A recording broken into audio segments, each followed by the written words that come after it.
Welcome again this amazing, beautiful, powerful, cute, and pretty Saturday evening to your one and only sports program, The Stadium. My name is Ted. I'm here to give you some breaking news. It's not breaking news because some teams are scoring some goals and some people are celebrating, even though they're not wearing blue colors. I think I'm more in blue than closer in blue than some other people. But of course, don't be worried. I'll give you that. Of course, Bournemouth dealing with Everton.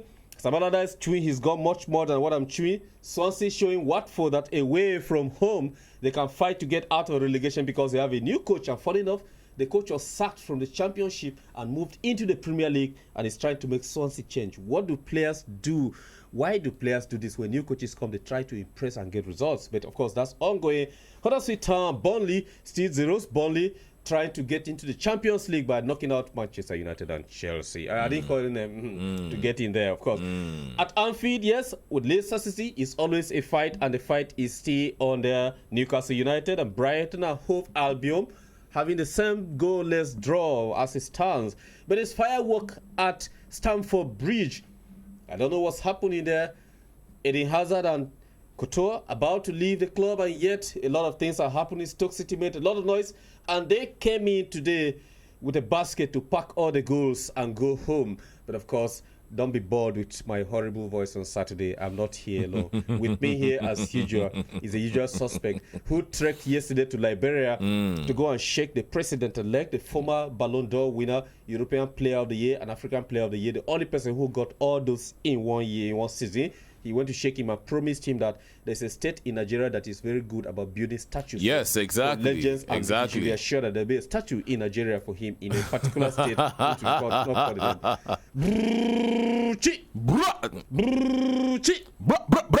You are here. Welcome to the stadium. I actually went to take George Weah's measurements and dimensions for a certain state governor. I was actually sent to, Officially. Yeah, officially. How tall is George Weah? I think George Weah is about 6 foot something. Yeah, he's a tall man. He's a tall man. I got the dimensions right, and I've forwarded the details. I think we're going to be. Also, His Excellency has a measurement of His Excellency. Yes. So the two excellencies can now connect. Exactly. I have a picture on my timeline on Facebook that was shared by one of my very good friends, a major brother and friend in the broadcasting industry, Manuel Tavia, of when one of the major governors in Nigeria that is an expert in building statues shook hands with George Weah. Whether it was during, before, after the elections or the announcement, we don't know, but there was a handshake and they sat on a very good chair. And we thought that picture could actually make a statue. The two of them. Yes, exactly. I mean, you could see the presidential pose and, the gubernatorial pose. The gubernatorial pose. I'm just wondering, we need to find a way to fix a football in between. Exactly. Or the Ballon d'Or. Exactly. Just, the two shaking hands with the football in the middle will make an excellent statue. And we do know there's a certain state that has a heart, has a special place and heart for life-size statues and models of African heroes. Heroes and those who are even facing court trials. Don't forget that. Don't mistake it for anything. This is the stadium. Here we joke, we play. Like our chief executive media strategist will say, we're not comedians. We're humorous about the things we do. We're humorous about our content. We'll make you, the listener, enjoy what we say in a very simple and subtle way. We don't compete with anybody. We have set a record for ourselves, and we're struggling to beat the record that we set for ourselves, like you said, both beating a 100 meters record to another record. And we're here to do that for you. Thank you for joining us on the stadium. Are you watching the games? Are you angry about some results that you are seeing so far? Were you expecting some teams to lose? Of course, as it stands now, Manchester United will start up a very, very, very tough fixture in the next. The game is not actually. I don't know what are your thoughts, but we'll be talking about other sports as well as football. We're not limiting this discussion to the first sports we're talking about. You footballers, football fans out there and lovers of the game, feel free to call into the program as we broadcast here and talk about the games that you are watching, the games that you watched, and what you're expecting tomorrow. Do not forget Manchester City and Arsenal. It's not two of them playing, but they have games tomorrow. And of course, in Serie A, a lot of games going on. The Milan teams attempting to impress, yet disappointing. A lot is happening there with Gattuso. Are old players the best players to bring in as coaches for their football teams? But he doesn't think so, because Ray Wikin is recommending two players for Chelsea to succeed Antonio Conte, the names of Frank Lampard and John Terry. We'll talk about that in the course of the show. But first of all, let's go to boxing. The game of the gloves. Anthony Joshua, that's our brother, yes. We can't talk about any other boxer in the world without him, because right now he is the game. He is a big show. If you want anything boxing, you want to write your name in gold, he's the man to see right now. He decides. And the biggest boxing promoter as it stands is Eddie Hearn, his own promoter, who has tried to also get one of our own boxers inside his group to promote him. So Eddie Hearn is actually promoting Nigerian boxing. We wish you can find one or two of our local boxers here and recommend them to him so that he races them in that way. Yesterday, D1, our super reporter, shared a video on his timeline about very young boxers, which if you watch that video, very young boxers, I don't think any of them was up to 6, boxing with gloves made of rags in an open compound full of sand on the ground, and people gathered and were watching as somebody decided to film it on his mobile phone. I think that was D1's mobile phone, because he uses China phone. D1, I know your phone. Don't be angry with me.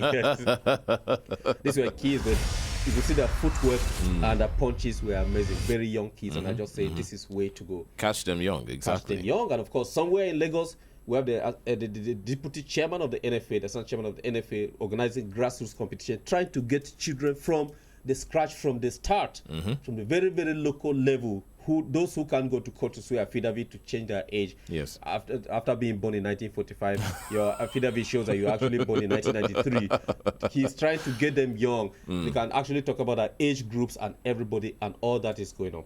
But of course, coming back to Anthony Joshua Buchi, news has it that reports have that there's been an agreement with Parker about the fee. The fee was a problem. How much they will split before the bout. And now it seems they are getting to a point where it's comfortable enough for the Packers team to agree that they will fight on a yet to be decided date.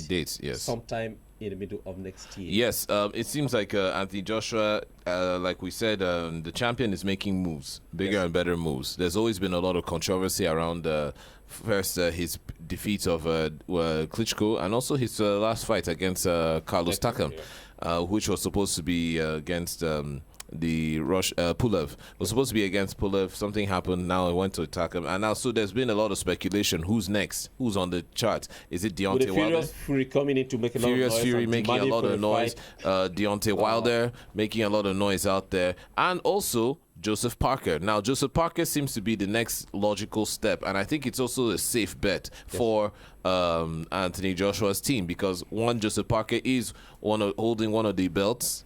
Anthony Joshua currently has 3 of the 5 belts in that heavyweight division.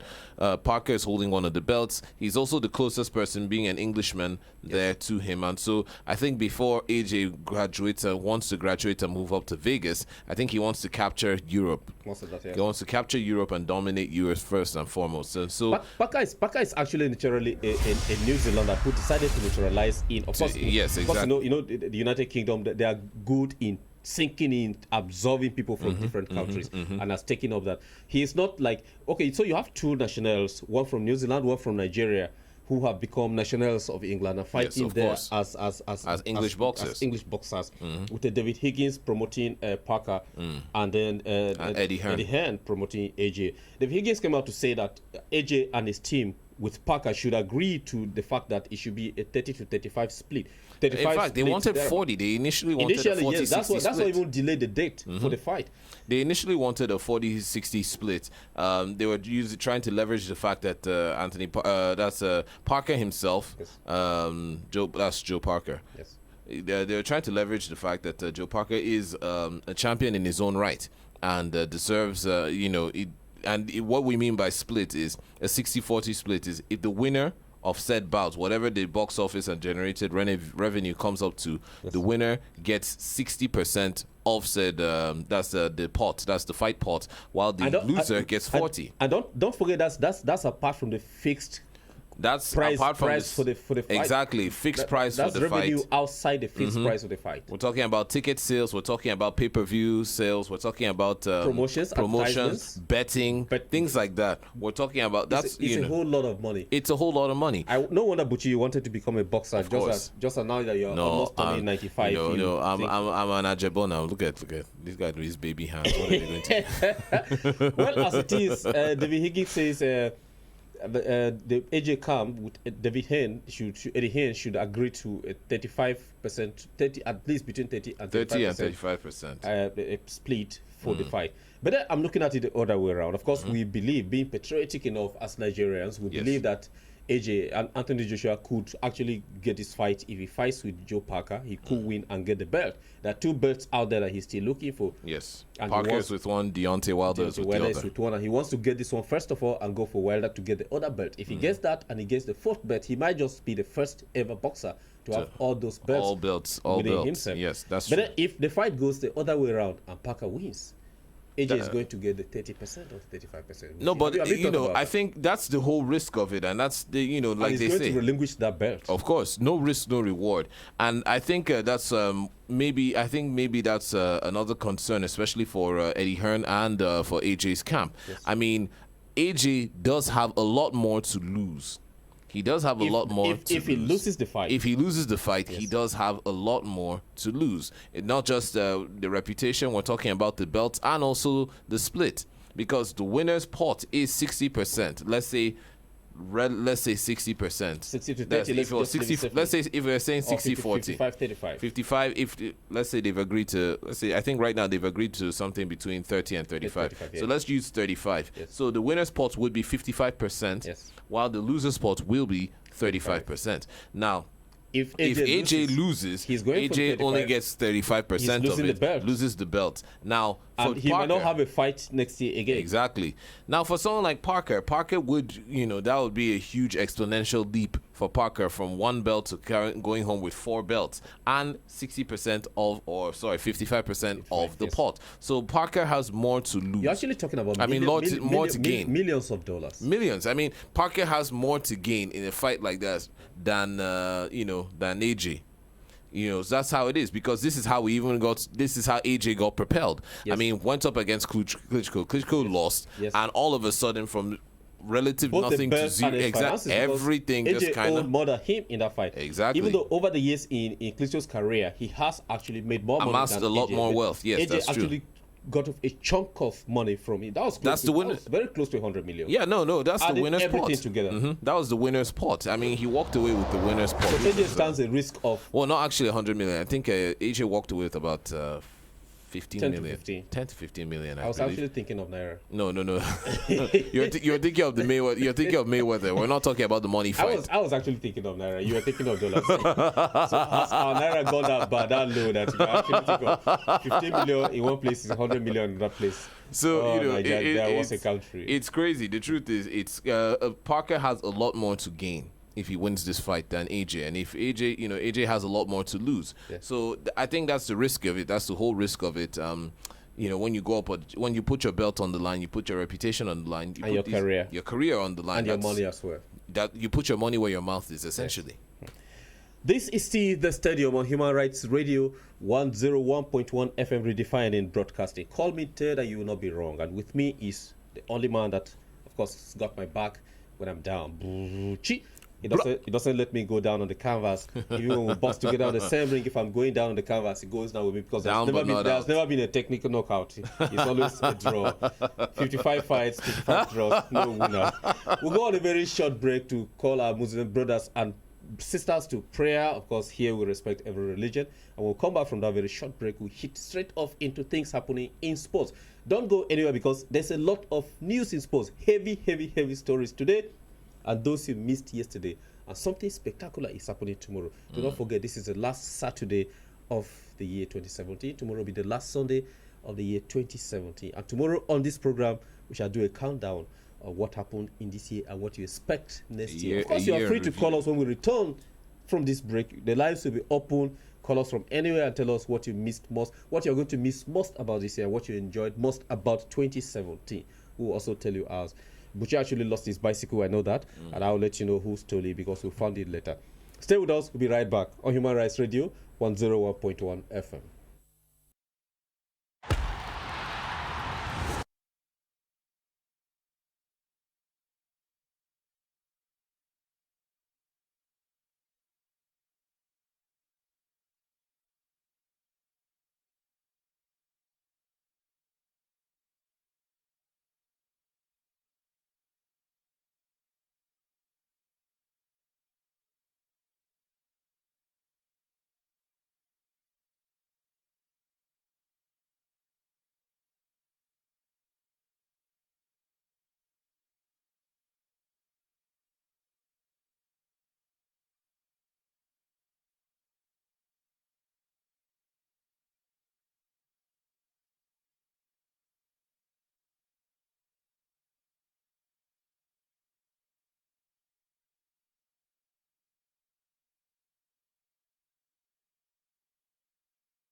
It's Radio 101.1 FM redefining broadcasting. This is the Stadium, the one and only authoritative sports program that talks about every sport on the surface of the earth. We just reported to you that Buchi came back from Liberia. I'm not sure he actually got there because he trekked. Maybe he met to George West halfway between Liberia and Norway. Is that the road?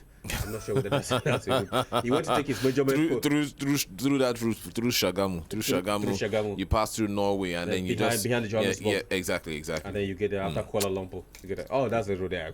He wanted to take his measurement to actually think of putting up a statue for President-elect George Weah in Nigeria. A statue in Nigeria. What is the best place that you think this statue should be located in Nigeria? Give us your ideas because we'll consider them. But before we open the phone line, someone is here on the line. Let's just try and see the first caller on this program this evening. Hello, good evening, and welcome to the Stadium.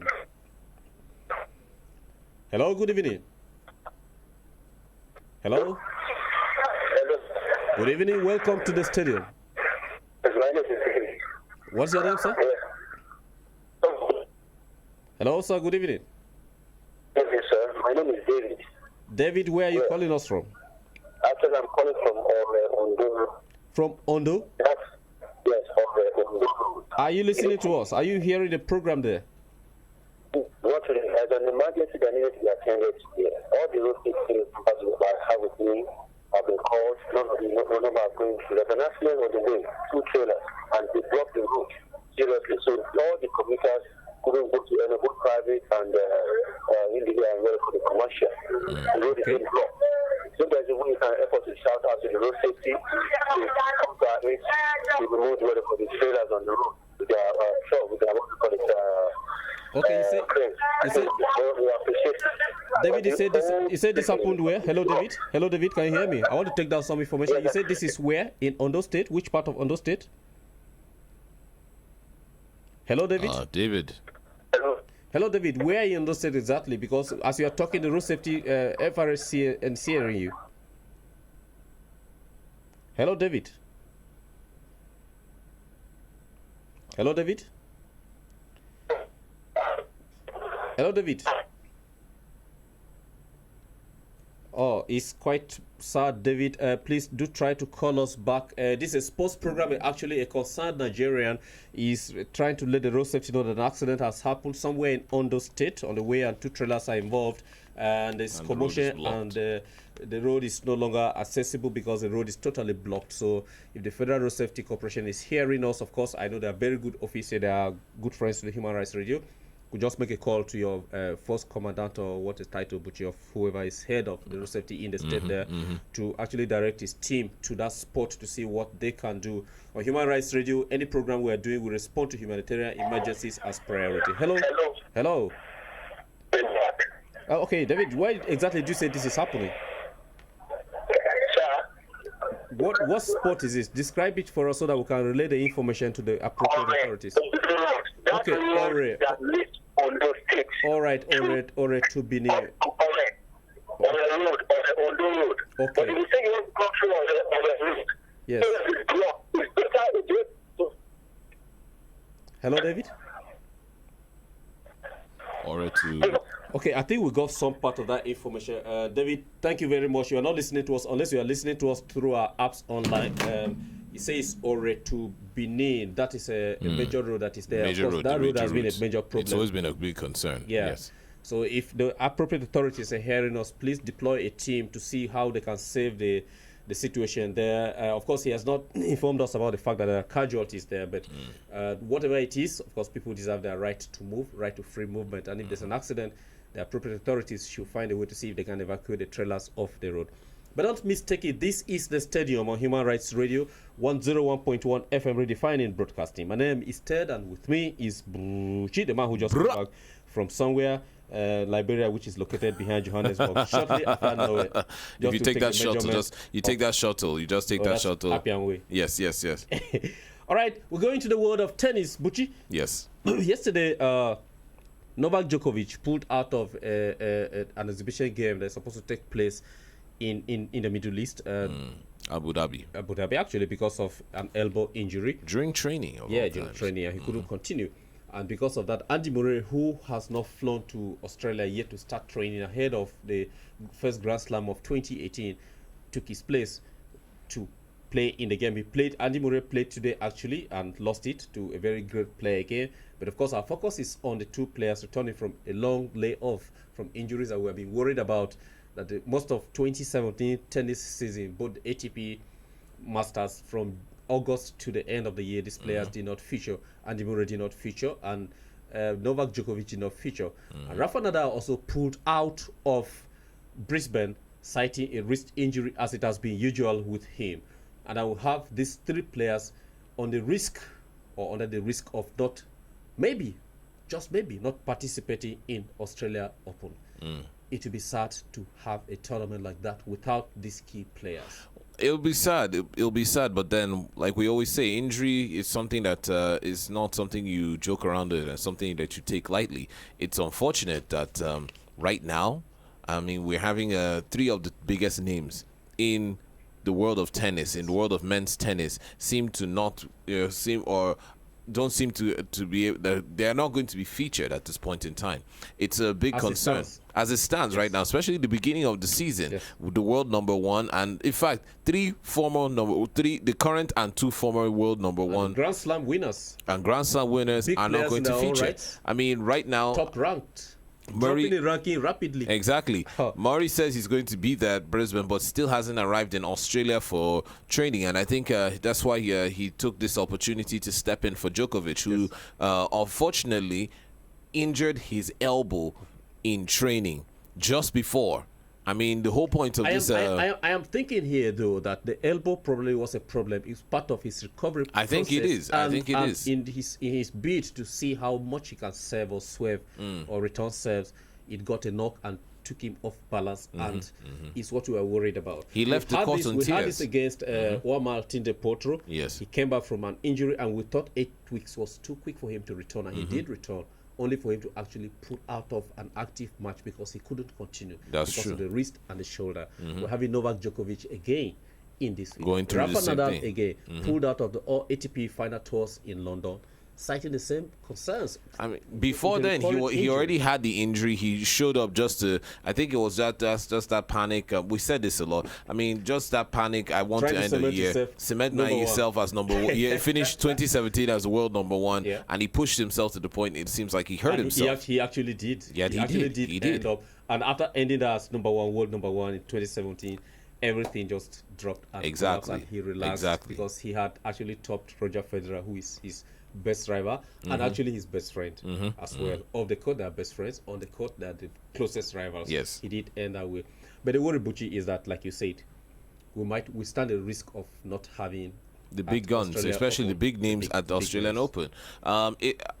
There's like we always say, sometimes you look at the glass as half full or half empty. Now, half empty in the sense that we're not going to have three of the biggest names at this point in time, and probably even more. I mean, we have the likes, like we said, Andy Murray. We have the likes of Nadal. We have the likes of Djokovic. We don't know the extent of his injury, and maybe he'll be able to participate in Brisbane. We're missing Stan Wawrinka. Another very, very stubborn player when he's on the court. Out. The big players, no. Djokovic, I said Joe Wilfred Tsonga is not Tsonga, Del Potro.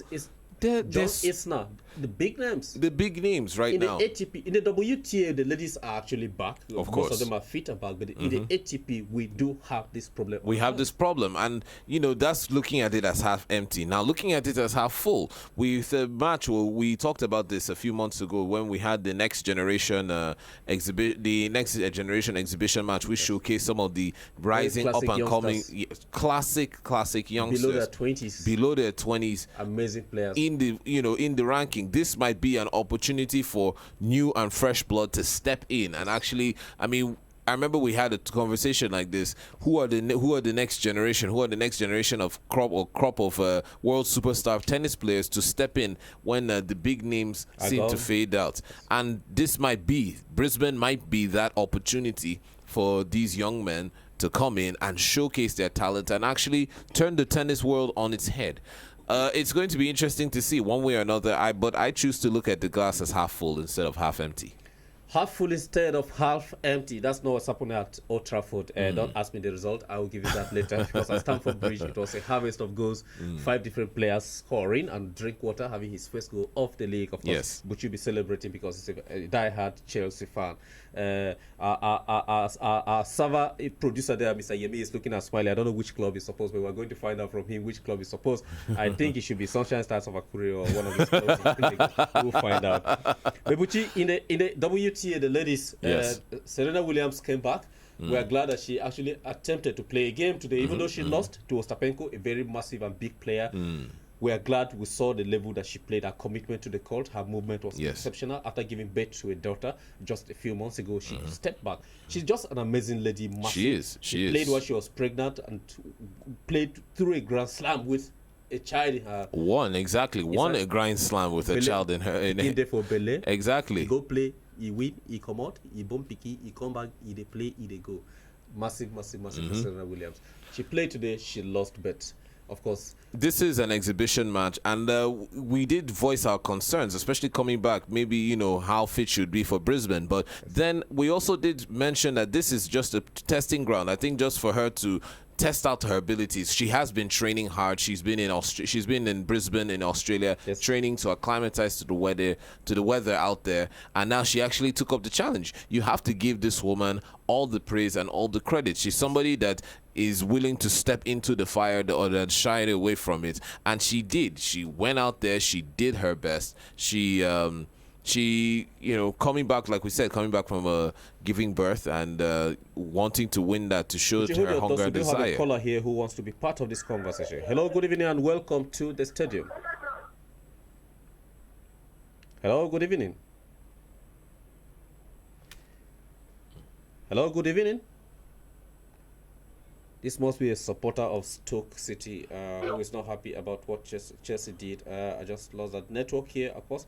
I'm just having a bar or two network providers. We pay for this service and we demand that you actually give us quality service. It is our human right. It is our right to have quality that. We're taking you to Consumer Protection Council to make sure that we have the best service here when we're on air, so that callers and listeners to this human rights radio station across the world can be able to reach us and have their voices heard on all the programs that we broadcast here. So do not frustrate us, network providers. If not, we have options. If option A doesn't work, there's always an option B. And sometimes a C and a D. And a D, like Buchi will say. This is Human Rights Radio, 101.1 FM, redefining broadcasting. Buchi, yes, I want you to do a short recap of 2017 Grand Prix. Just choose randomly. I know the first place you go will be Lewis Hamilton. I know there's no way you escape that. Of course. And then you go to Vettel. Yes. But we have the schedule for 2018 right here in front of us that we're going to give out to the fans. We have Formula One lovers out there who love to listen to Formula One updates and everything. Yes. The schedule is out.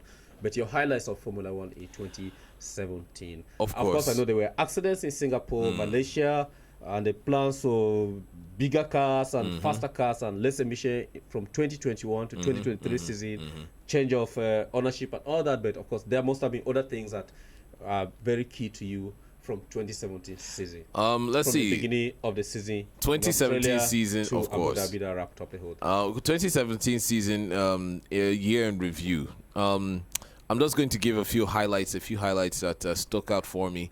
Of course, we had the Ferrari fiasco. Yeah. Ferrari seemed to be on course towards winning another Grand Prix. And it, unfortunately, like you said, in Singapore and Malaysia, everything just seemed to unravel with aside from engine problems. Vettel, that freak accident Vettel had running into his own teammate. Which at the end we realized was deliberate because Vettel got very angry. He got angry. Hamilton was giving him a brake test and decided on to actually bump into the car, which affected other cars coming in. Cars speeding at 240, 250 kilometers per hour can't brake and stop. It can't brake and stop like that. And some psychologists are talking about the level of his anger. I mean, I'm saying this because he raised that issue that it was a freak accident, like you said. Anger issues, and should a driver like Vettel still continue in Formula One, risking the lives of other drivers? I mean, yes, Vettel is a phenomenal driver, but then to be, Undoubtedly. I think undoubtedly he's a phenomenal driver. He's won Grand Prix before. He's a champion in his own right. In fact, he was coming in as a, but then everybody has their downside. Everybody has that but or that situation that doesn't make them work. That's why we're human beings. We're not perfect. The ugly side of you. The ugly side of it. And it seems sometimes that anger creeps in like a demon.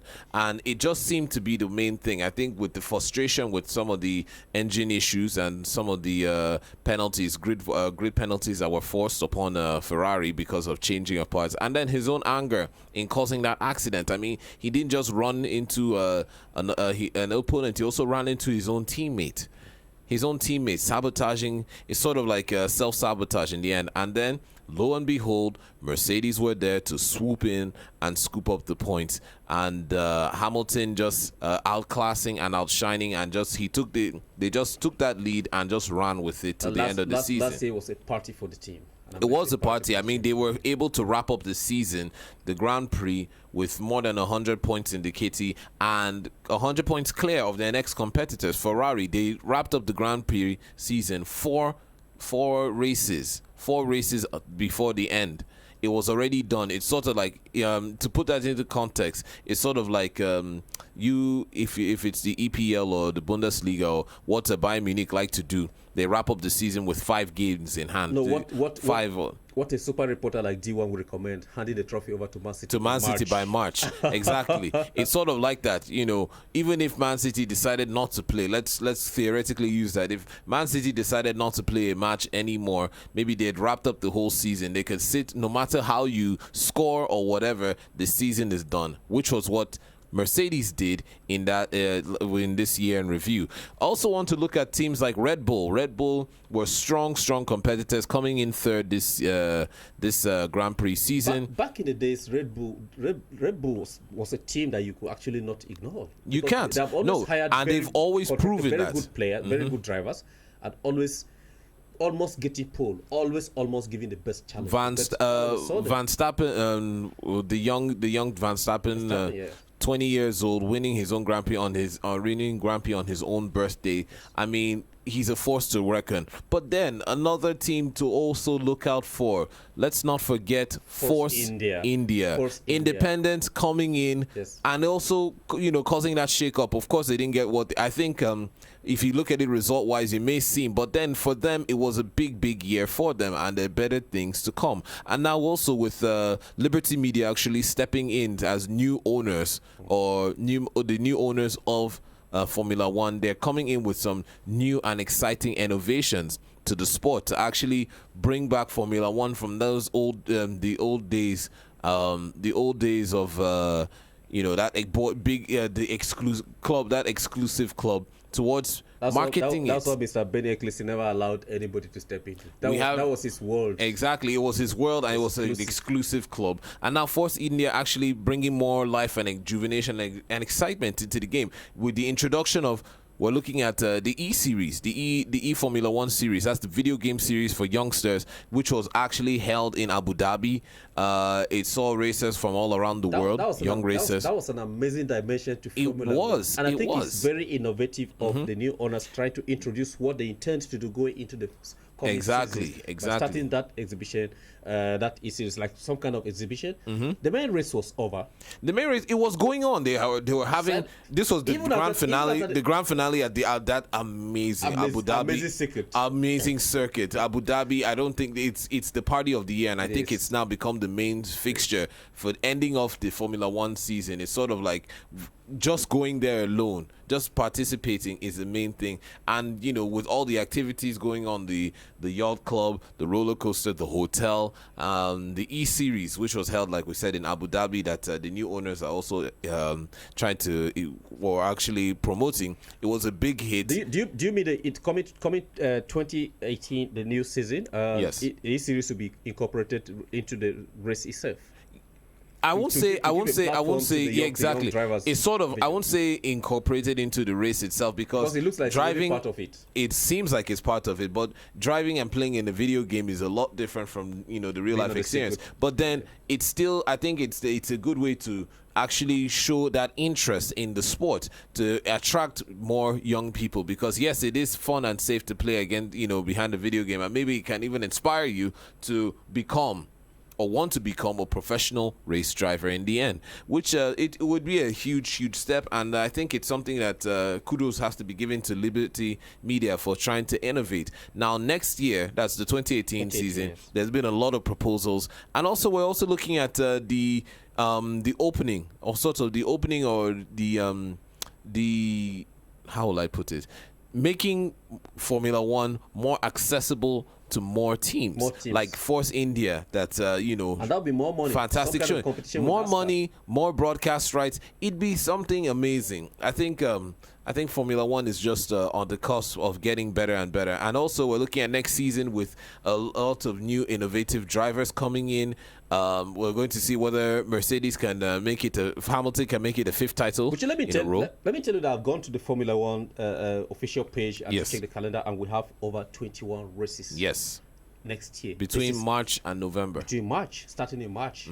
As usual in Australia. Yes. And a lot of activities take place in Australia.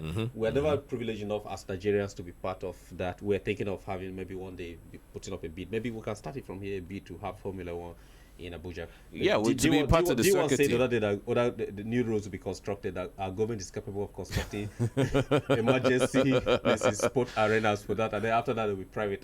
Exactly. But the Formula One season starts in Australia and Melbourne from the 23rd of March. So we have the Australian Grand Prix, we have the Bahrain Grand Prix in April, Chinese Grand Prix in April as well as in Shanghai. We have the Azerbaijan Grand Prix in Baku.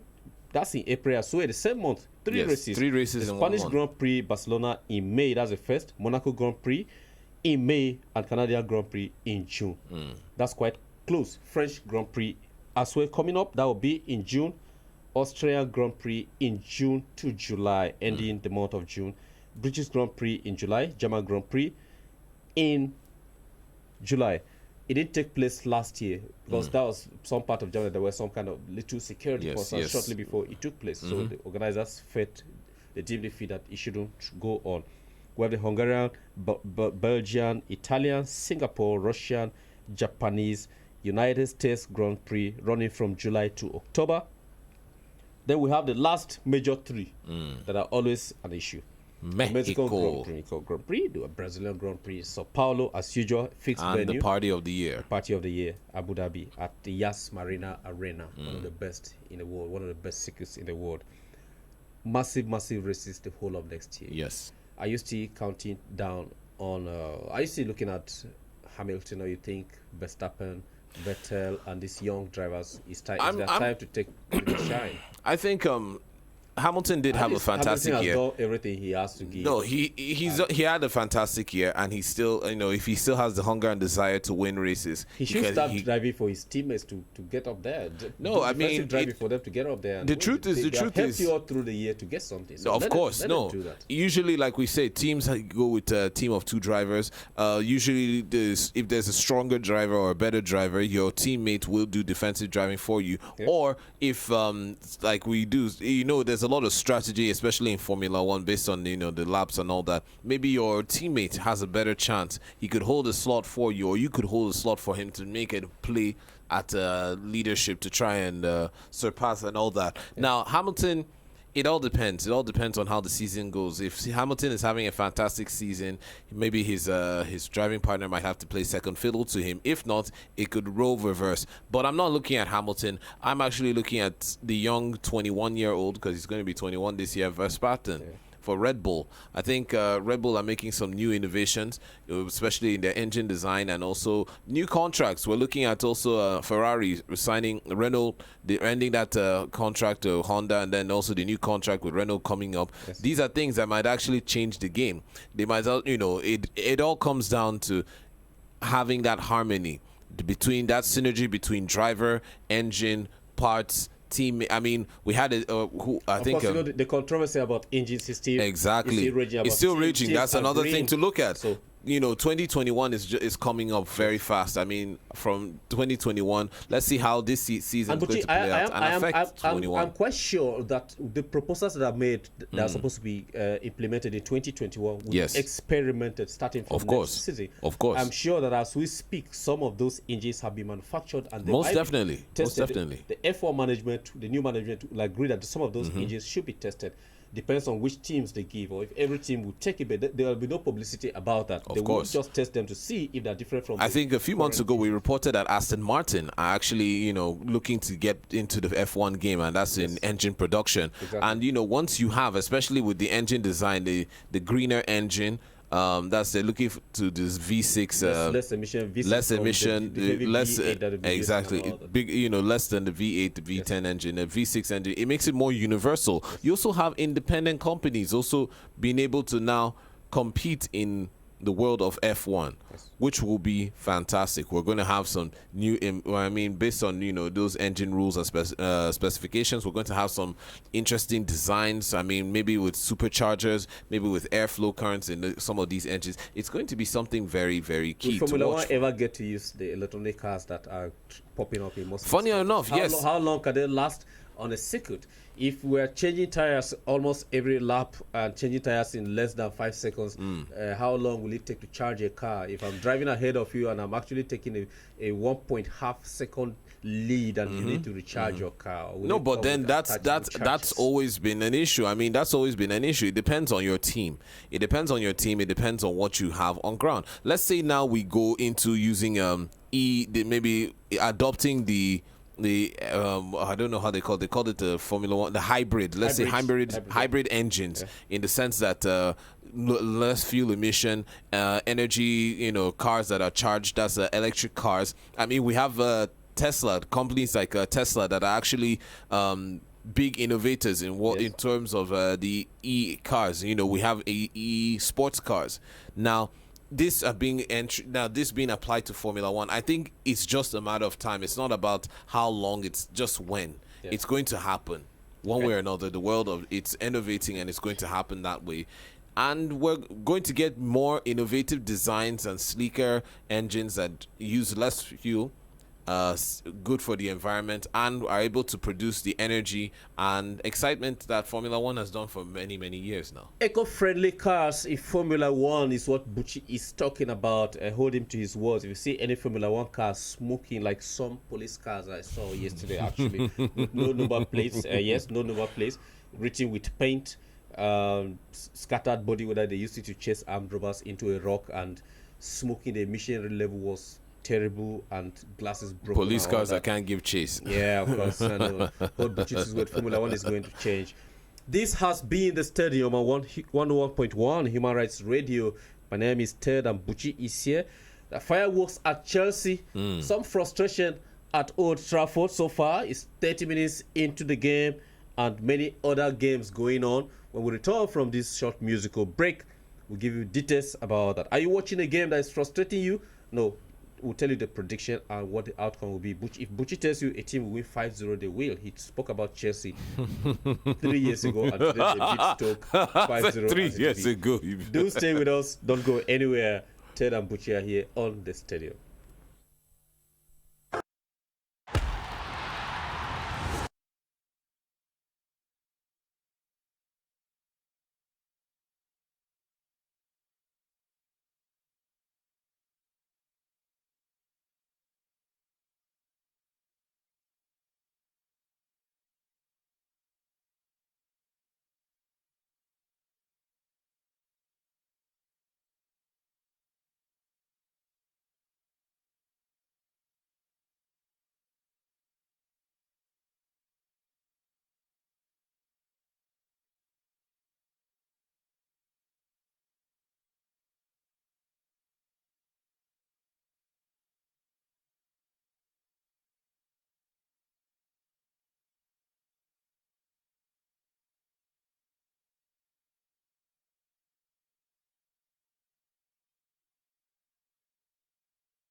Human Rights Radio 101.1 FM, redefining broadcasting. And this is The Stadium, your most authoritative sports program on radio in Abuja, in Nigeria, and every part of the world that you are listening or watching us. You can be a part of this program by calling us. We'll give you the numbers shortly. But you can watch us live on YouTube, on Facebook, on Twitch. Just search for Human Rights Radio 101.1 FM. We're unique.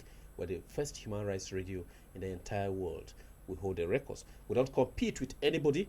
We set the record against ourselves and we try to beat it and raise the bar higher. And that's what we are doing in sports broadcasting. My name is Ted, and as usual with me is my... Okay, that's not a madman. Now striker in the...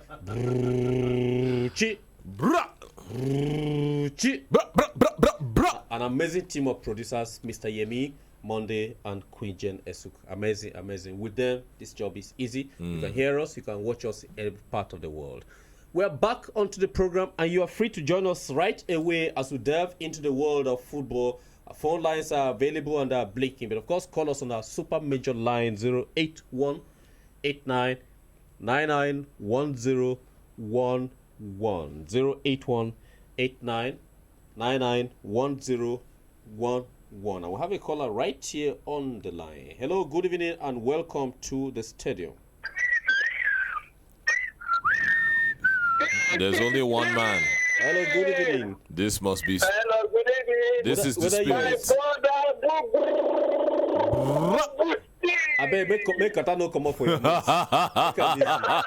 There's only one man and one man only. Mr. Spirit. I didn't miss my guy Bushi. I'm very happy because this is the last Saturday, but the last stadium, the last stadium of the year. Yes, so. No, actually, it's not. Actually, it's not. There's In still fact, going to be. we will form the stadium and then rebuild new one.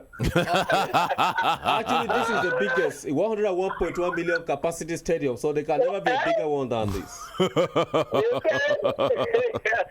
Are you okay? Make your contributions. Are you watching any game today? No, I'm not watching anyone, but Do you support any club? Do you support any club at all? since I'm in the stadium, Yes, so. although I supported the Blues, always the Blues. All right. Spirit. Yes, That's so. great. Let me officially tell you who I am. Let me inform the public who I am. My name is Edgar Promise, a.k.a. Spirit, a.k.a. Blood Decorator, a.k.a. Human Rights Backbone, a.k.a. Eclectic. We have to review those titles by the beginning of next season. Keep on listening to Human Rights 101.1. Yes. Thank you for joining us. Yeah, that's our super listener there, of course, consistent on all our programs. Spirit. In I fact, know that voice is unmistakable, of course, consistent in all the times that he calls. All right, Buchi, something is happening in Egypt. Okay, before I go to that, you can call us. You can be a part of the program just like our last caller did. 081 89 99 1011. Buchi, the Egyptian League has actually set up something very interesting and curious. yes. I don't know if it's in order to have their players safe and fit for the World Cup in Russia, which they have qualified for after many years of being out or whatever. But the league has set up a rule that you can only have three non-Egyptian players in each team. Yes. Not as members of the team, they could be betting each game during the league. So if you and I and D1 were signed into Al Ahly, and Al Ahly is playing Zamalek tomorrow, and Oga Aminu Ibrahim is also part of our team. One of us has to drop sit back, and not yes. play. And it's a standard now in the Egyptian league, and they are facing that squarely. I mean, it's a unique thing because when you look at the EPL, you look at the Bundesliga, you look at every other team around the world. I mean, these teams are mostly made up of foreign players. Foreign players make up the team, and foreign players tend to travel out to make that headway and that money. But then Egypt is going the reverse, where you can only feature 3 foreign players and everybody else has to be a local league. And if you notice, the Egyptian team, most of the Egyptian team is made up of home-based players. I think this is a great way. If this, Egypt's strength has always been from home-based players, and I think it's a great way. Even their coaches Their coaches to the blessed memory of Coach Hassan. Yes. Who was like one massive player there for them. He was. Those days, he used to have a touchline fight with middle great players that they had those days. I mean, you can't rule that out completely.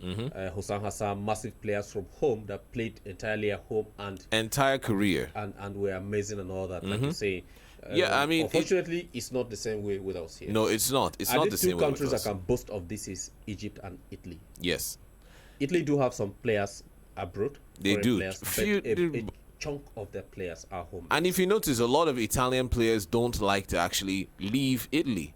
Once they like to play within their leagues. I mean, they don't really like to move out. You have the likes of Del Piero that never actually left Italy. He played his entire career. Their current captain. Legendary goalkeeper Gigi Buffon. They have Piol. I think was it Piol? Andre Piol. Yes. I mean, Italians don't generally like to play out, and even we saw it in the likes of even Balotelli that his stint in England and even his wanting and longing to get back to Italy, where his heart and his home is. I think Egypt is towing that line. Egypt is towing that line in that regard because, like we said, Egypt's the bulk on the strength of the Egyptian national team is home-based players, strictly home-based players. We look at the quality of their leagues, and if this league is strong enough to empower players to come from this league and go to such an international competition like the World Cup, facing the likes. Of course, if you are the World Cup, you're likely or liable to face any of the remaining 31 teams. That's true. Either way, That's you true. could face them. Facing the likes of England, France, Belgium, United States. Sorry, they're not there. Italy. Sorry. And the likes of Argentina. Yes. Facing the rest of them. The quality of play of these African brothers in East Africa, Egypt, there, not Eastern Africa, rather, or wherever they are. I mean, is the quality of the league strong enough and comparable? Let's even scale it back a bit. Look at their performance on the African continent. Yes. I mean, in the Champions League, they are a formidable team. They are Zamalek, two teams that you never love to meet. Exactly. You never like to meet them. Only Yimba surpassed them that amazing season 2002, 2003, 2004 period. Yes. Under former Governor Ojozo Kalu and Felix Anyasi, then managing the chairman of the club, that everything was available for the players and all that. That's true. That's true. Conquer all the teams, including TP Mazembe, strong, stubborn teams. Strong teams. Esperance of Tunisia, the rest of them.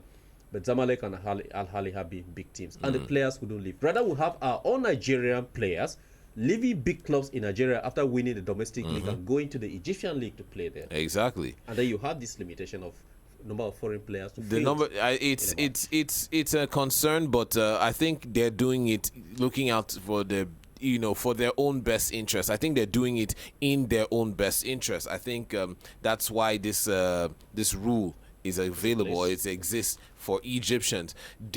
I think they are looking towards, like they said, they're trying to field. Their team is mostly based off home base, and what better way than have a multitude of home based players from across how many teams to actually go through and select the best that you're going to take out. This is not forgetting the fact that at some point in time, the political crisis in Egypt engulfed their sports. Of course.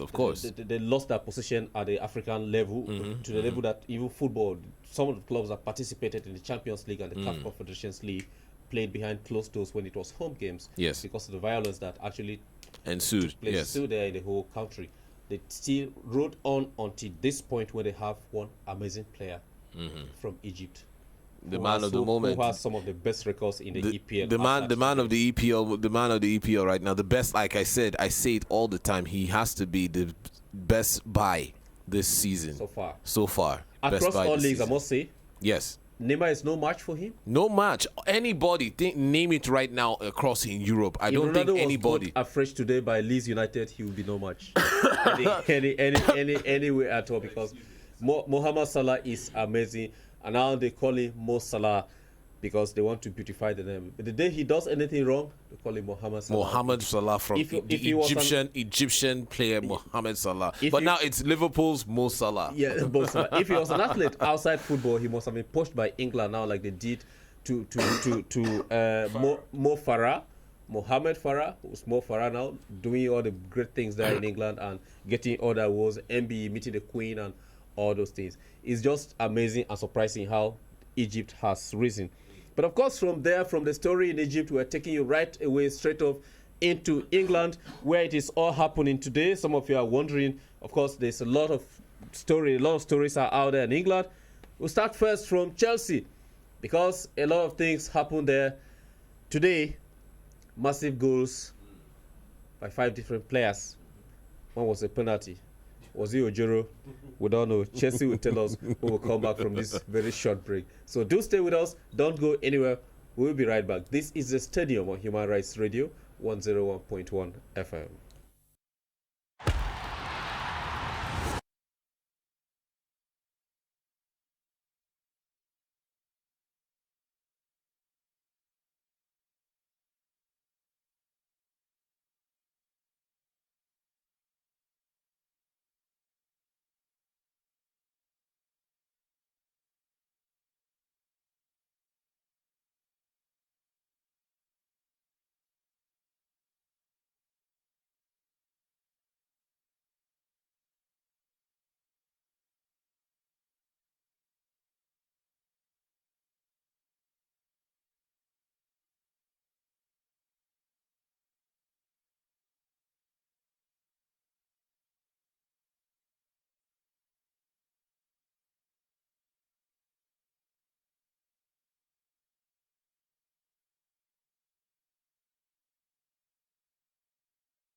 Redefining broadcasting. This is the Stadium, the one and only program where you have the best reports in sports, the best coverage, the best results, and of course, the most shocking transfers, because Chelsea is going to lose 2 players, Arsenal will lose 2, Man City is signing 2 more defenders, and Southampton wants some players from some teams. They've already broken ground by making the record signing for a defender, which we reported this yesterday. I think it was yesterday. This morning actually, where Mourinho actually gave Jurgen Klopp some jabs about the record signing, because as you do remember, Klopp 18 months ago actually said that even if he was given that big money, he wouldn't sign it. But now, obviously, because Man City were looking around the corner, so he had to do that in order to prevent them from going to sign this amazing defender. Yes.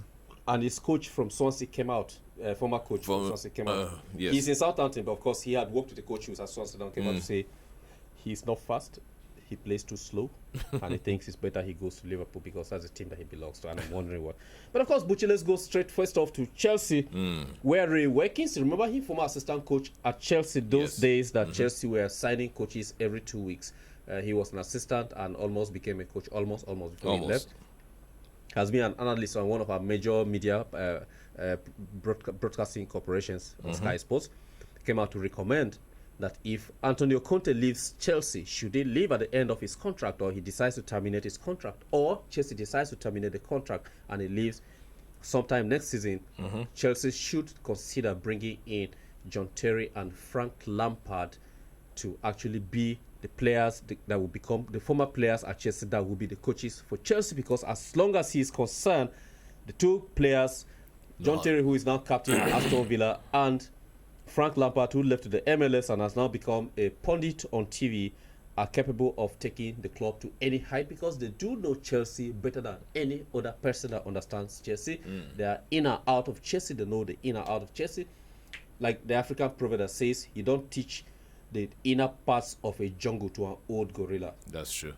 At Chelsea, Frank Lampard and John Terry. Maybe considering Didier Drogba. But he's looking at English guys. To be honest, on my opinion, I don't think so. I don't think first as an analyst or first as a Chelsea supporter. I know you have your season-long ticket. You have missed 4 matches. You didn't go to England to do that, so you will probably have to go to England to confirm that. But of course, John Terry, in his right as a broadcaster, has been amazing. I mean, as a player, has been very, very amazing.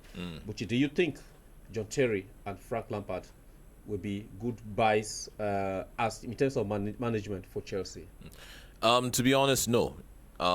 It's a tested and proven thing. It's not all players that make it's not all players or ex-players that make great coaches. Gattuso is an example right now. Gattuso right now doesn't seem to be performing the way they managed the draw. He was a fantastic player, but right now he's not showing the signs. Fantastic and dirty. Yeah, exactly. He was the dirtiest man in the game. Just like John Terry, I must add that is important to not to forget. No, so but it doesn't mean. Don't get me wrong. Some players do actually translate into great coaches. Yes. Zinedine Zidane right now, I won't say he's a great coach. I think a few more years under his belt. But we had the likes with the squad he inherited. I mean, most of course, like we used to say about Guardiola at Barcelona, that anybody can walk into Barcelona and get the same trophies he got, but it's not the same story. I mean, you remember Kluivert,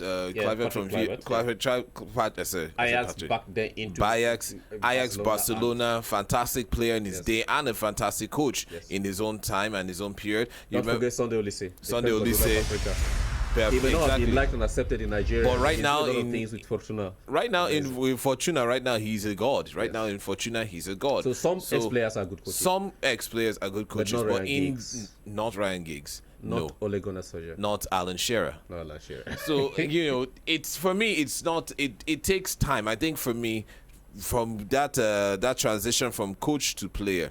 Takes some time because it's an adjustment, and a coach does a lot more. He's somebody that reads not just inside the game but outside the game. He's somebody who's a tactician that can see beyond.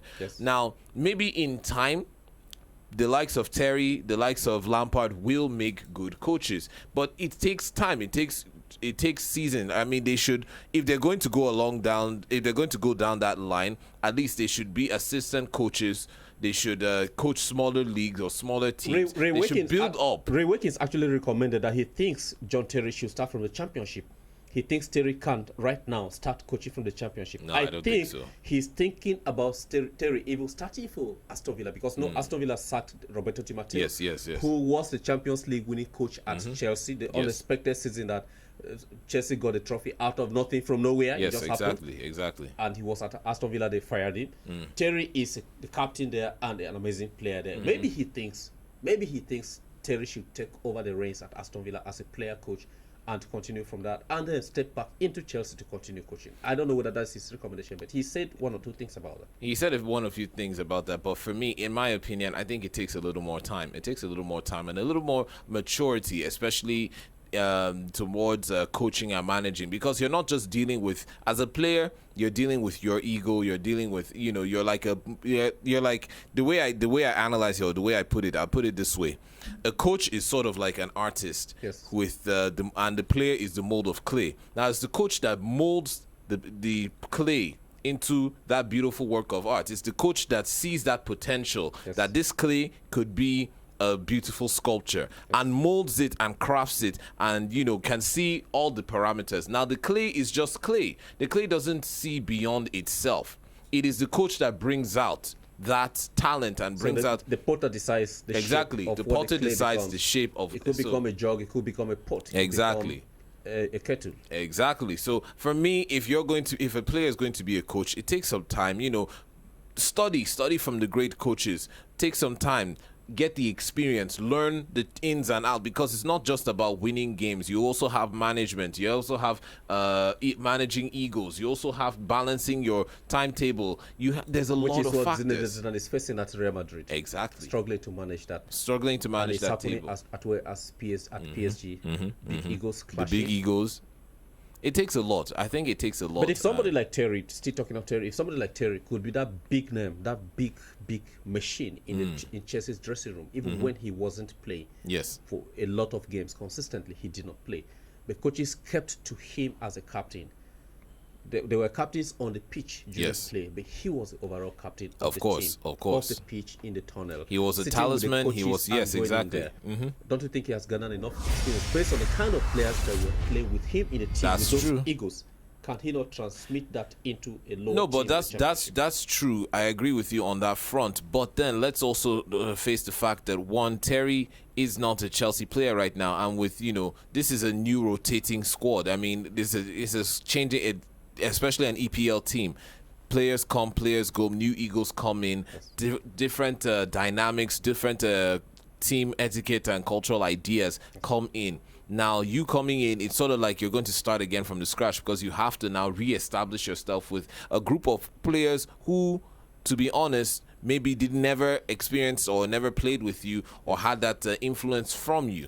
There might be some personality traits. Of course, there are going to be some personality traits and clashes. So establish, especially when it comes to management of other players.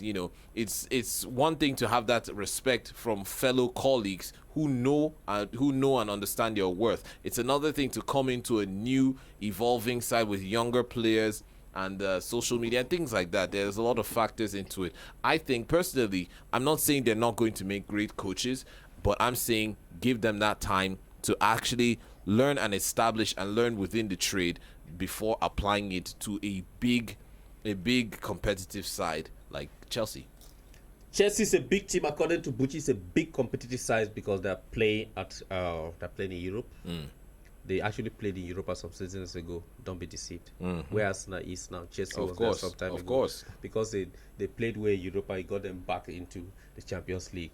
Don't forget, say, today where they ground. Nobody saying that they go remain. Juventus don't go relegation before. Deducted almost 15 points with Antonio Conte and the rest of them going down to relegation. They stuck together as a team and as friends, and they came right back and won the league the next season when they came back. So don't be deceived. Of course, updates today from the EPL before we go back into the talking points of today, the game at Chelsea and the rest. Today, in England actually, AFC Bournemouth defeated Everton. Sam Allardyce having one of his worst defeats away, because he has said a lot before this game. He lost the game 2-1 away. Chelsea defeated Stoke City 5-0. Huddersfield Town drew with Burnley 0-0. Burnley still getting a point there and on the verge of getting up. I don't know what is inspiring them, but they're actually doing very, very well, more than what we expected. Liverpool defeated Leicester City We expected the game to be tougher. We thought maybe we might see Kelechi Iheanacho play a lot more than that. And maybe Ahmed Musa rather feature in. We're preparing for the World Cup and we're thinking he should start getting playing time. But his coach has come out to give reasons why some of the Nigerian players at Leicester are not delivering as they should. It's a worry for us since Egypt has implemented a 3 foreign player policy to make sure that players go. But of course, here in Nigeria, most of the players that will go for the World Cup, prominently among them, that is home-based, is Ikechukwu Ezenwa, our goalkeeper, which you tip to be number 1. The rest, most of them are actually foreign-based players, and that is a concern for us. Newcastle United drew at home, surprising draw for Rafa Benitez. Brighton and Hove Albion, that was a goalless draw. And Watford lost at home to Swansea, a resurgence that you might not expect. Manchester City's halftime drawing against Southampton City, who have sold most of their players all through the past seasons to Liverpool. But the worrying news there is the fact that Romelu Lukaku has been taken off the pitch with a head injury. Jose Mourinho came during the pre-match conference and said he cannot rest Lukaku because there's no direct substitute for him, even though we have Zlatan there and other players there. There's Rashford, there's Anthony Martial, amazing players. Ashley Young was scoring left, right, and center a couple of games ago, and right now he's into decline.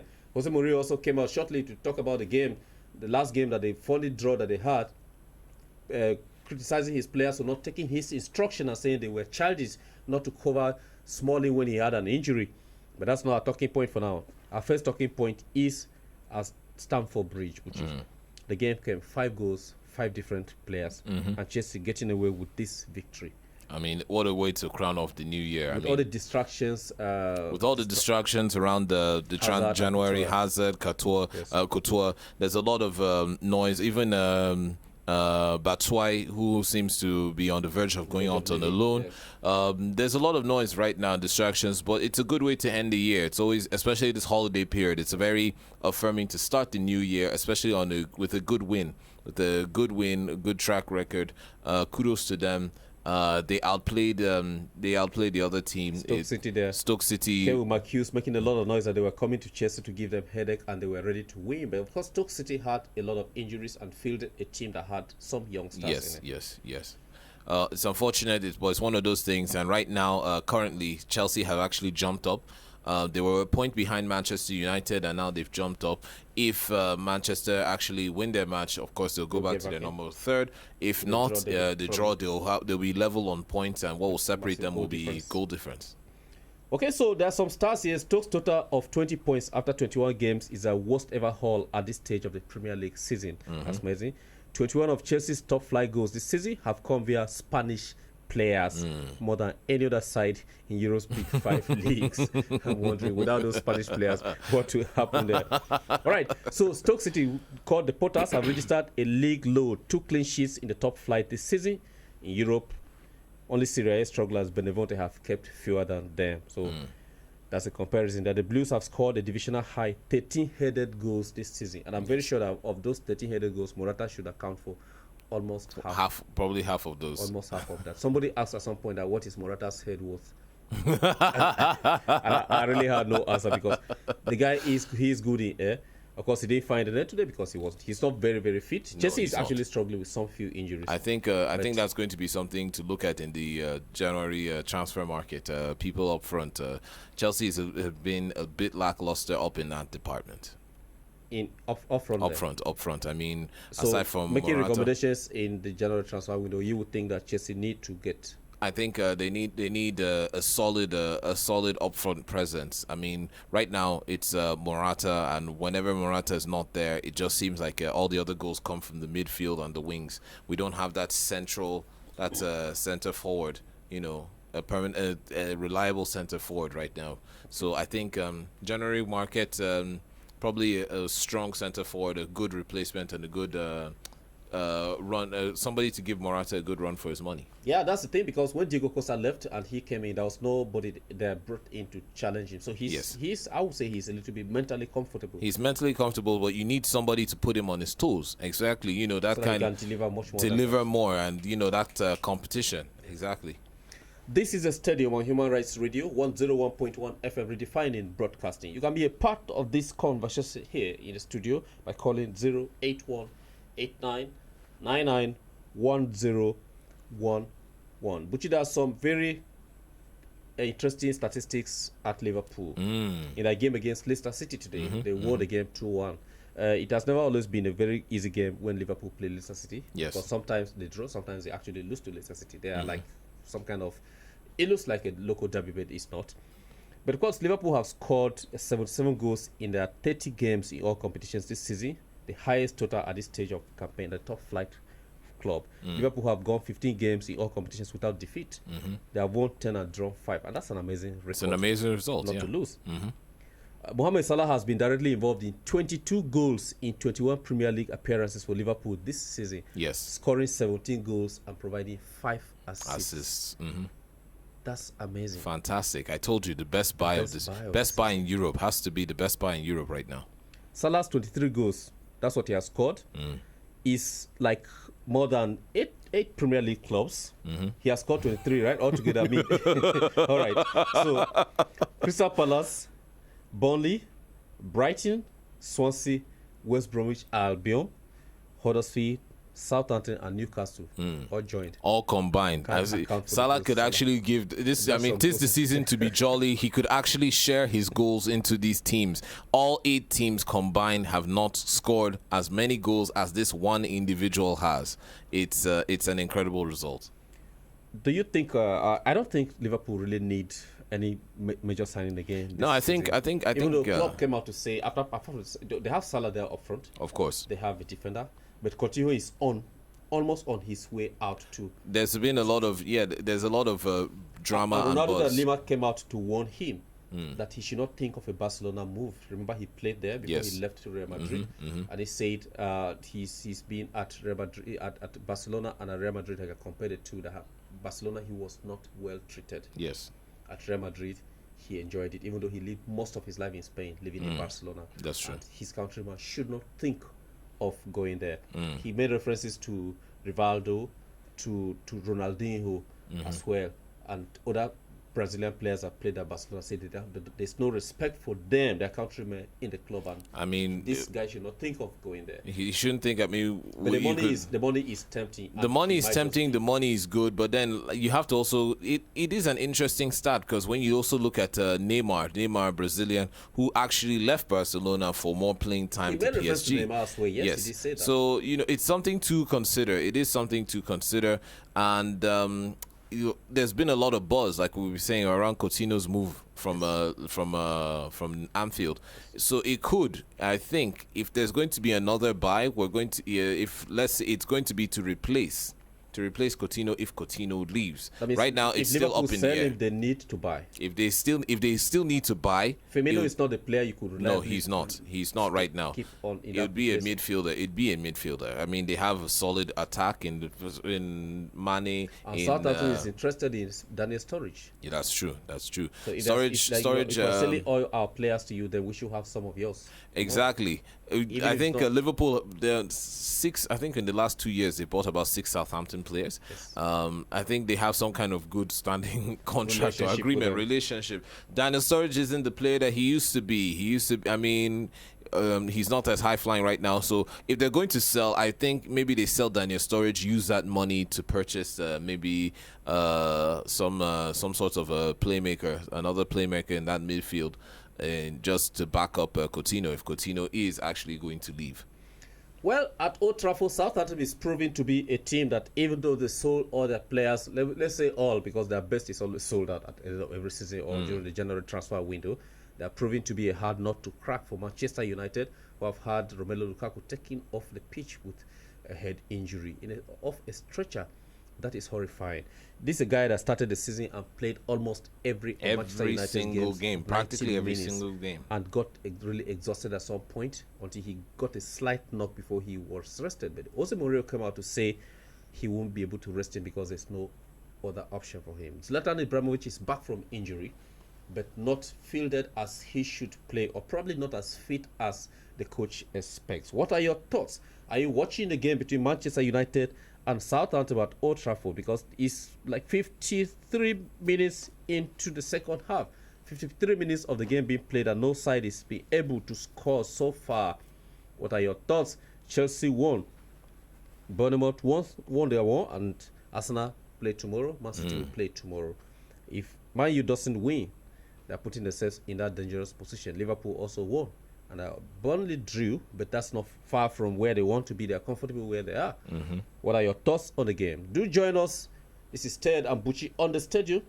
Call 081-89-99-1011. Let's talk about these games that are going on.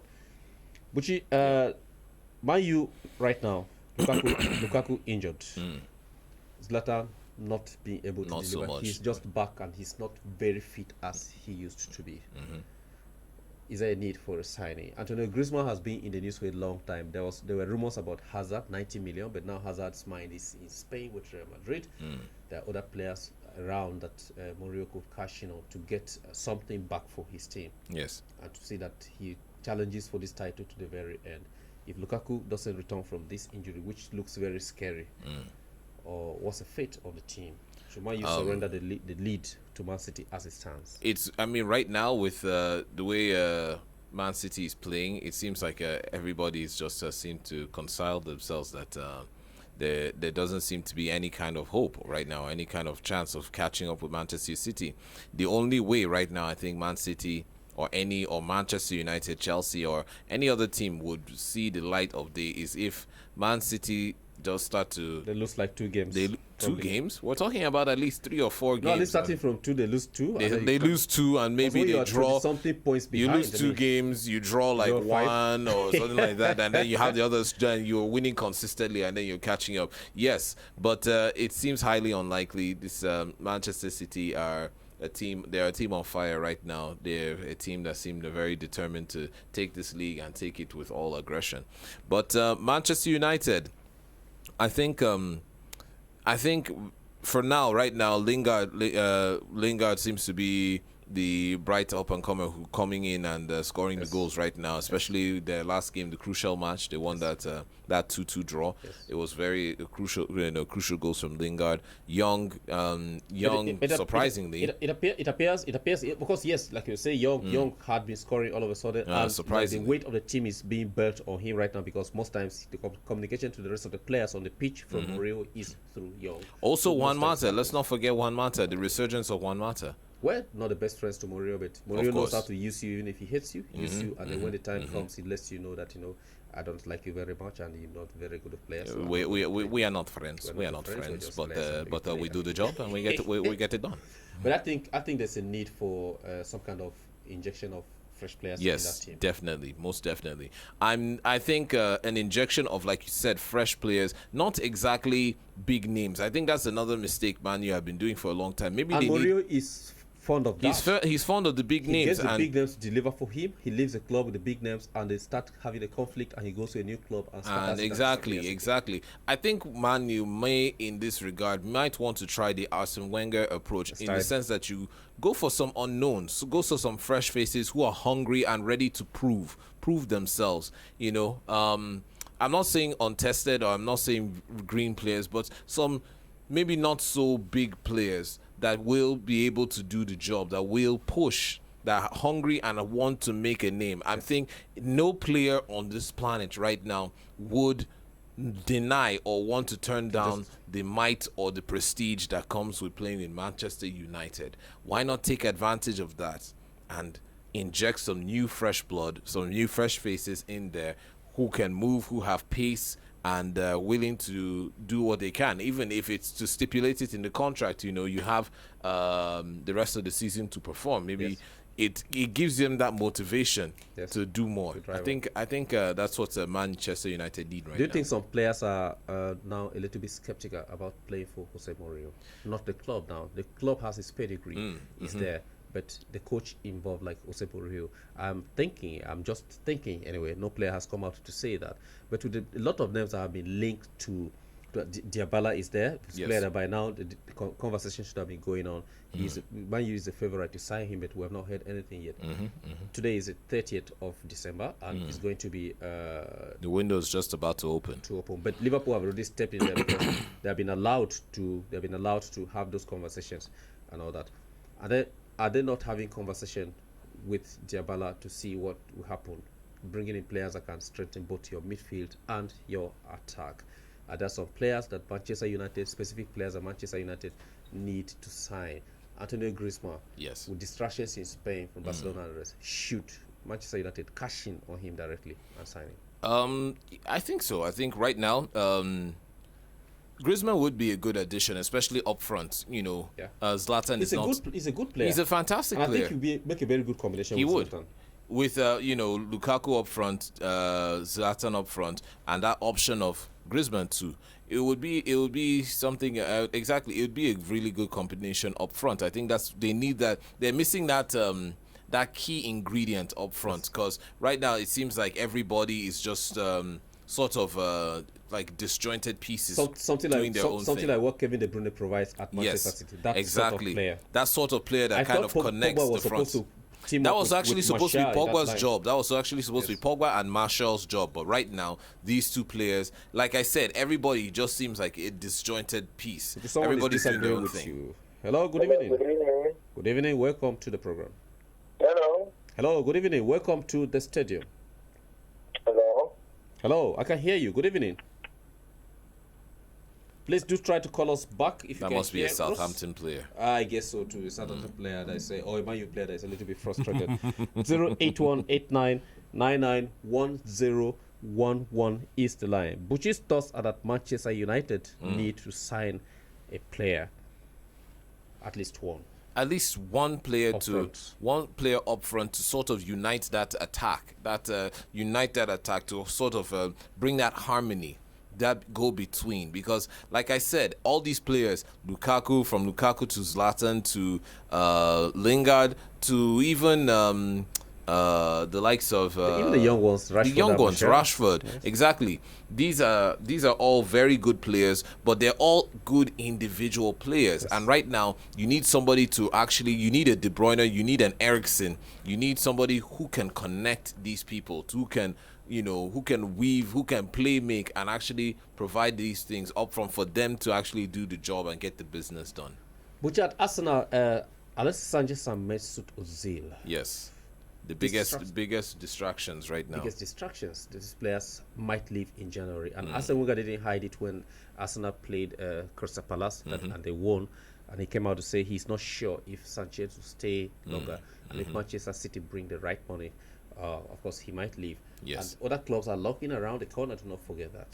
No, Alexis Sanchez is a phenomenal player in his right. for country and for club. He gives his But right all. now, this season, he's not been himself. He's not been 100%. Maybe it's due to the distractions, like we said, some of these distractions out there.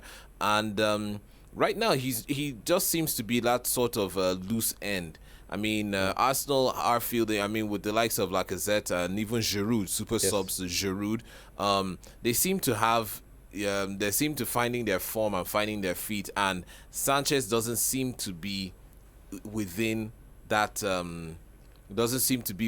group. He seems to be a man apart. On his own, And so yeah. it could be time to, sometimes you recognize the signs. You can't force a player. You just have to let him go. If it's his time, then make the best of it. Sell him, make some money, and use that money to buy someone else. Now, on the other hand, Ozil for the longest time has been one of Arsenal's backbones. Has been, scoring phenomenal goals, being that prolific midfield player that connects to the front. Now, in my opinion, if Ozil should step away right now, Arsenal are going to feel it. It's going to be a big blow to them. Yes. The problem now is finding that replacement, finding that person, that special But I think Arsene Wenger, replacement. each time he's up to let go a player, he finds how to get some young players from some of the lower clubs. Sometimes he buys them for £3,000, £4,000, £5,000, and then yes, of course, yeah. If I tell you how much he bought some players, to be shocked. Yes, With due that's respect true. to those players, No, that's true, He brings that's them true. up. He makes them public because he qualifies to the Champions League every season, and they become big stars. And He sells them for millions. That's why he's a millions of fantastic pounds. economist. But he has lost control of the market at Arsenal because they're looking to the future where he might not be there. This is a stadium on Human Rights Radio, 101.1 FM, redefining broadcasting. Of course, results in Italy. AC Milan drew away to Fiorentina. Atalanta lost at home to Cagliari. Benevento won at home to Chievo Verona. Bologna lost at home to Udinese. Roma drew at home to Sassuolo. Sampdoria won at home to Spal. Torino drew at home to Genoa. And Inter Milan and Lazio are playing. This is 92nd minute of the game. And tonight, it's a big game. Juventus, Hellas Verona, big teams, must say. Of course, Manchester United is still playing. It's the 62nd or 63rd minute of that game. Romelu Lukaku stretched off with a head injury that caused the game to take a 7-minute break for him to be given some treatment before he's taken off the pitch. We hope he recovers in time to come back so that the league will be competitive and will have a very bright finish. Thank you very much for everybody who was a part of this program today. Thanks to the production team, Queen Jen, Monday, Yemi, Brown, and everybody. And thanks to Buchi for being here. Of course, you are being on the Morning Bird RT this evening. For the stadium, you waited. Thanks for your sacrifice and thanks for being here. Thanks Thank to the you. callers and to all who tried to call and it didn't get through. Of course, I'm seeing a call here, but we're out of time. But tomorrow the stadium returns the same time, 6 p.m. to 8 p.m. We'll be here because of you. My name is Ted. Go watch the match you have to watch. If you don't have to go there to watch or you don't have to watch it in your room, please don't fight over the remote control with your wife. Let her watch at Zeeworld or Telemundo if the match is boring.